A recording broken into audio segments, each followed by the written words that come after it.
Yon, Felix Abrasaldo, alam ko, kilala nyo to. Ito nga vlogger na to, alam ko, kilala nyo to. Tol, mag-PM ka sa akin.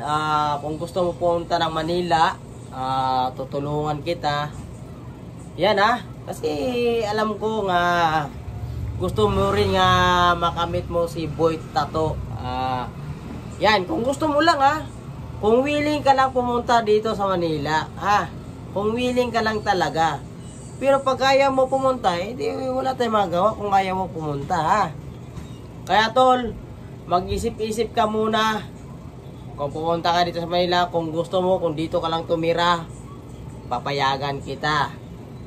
Pero hiling ko sa'yo nga, ipagpatuloy mo yung pagka-content mo. Kasi lahat ng mga tao natutuwa sa content mo. Ibang-ibang tao, kilala ka na sa social media. Hindi ka na ordinaryong tao. Malapit na tayo magkapantay. Kaso lang, followers lang ang kulang. Ito mga sabi ko sa'yo, balang araw, masisikat ka pa sa akin.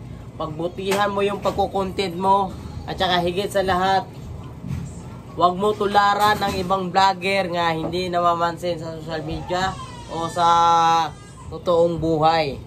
Huwag sana lumaki yung ulo, huwag mo gayahin ng ibang vlogger nga porket lumaki yung mga followers, ayaw na makipag-collab sa mga small vlogger, di ba? Pero ako tol, aminin ko sa iyo kahit 400,000 followers na ako tol, pero yung ugali ko tol hindi nagbabago. Totoo yan, hindi nagbabago yung ugali ko tol.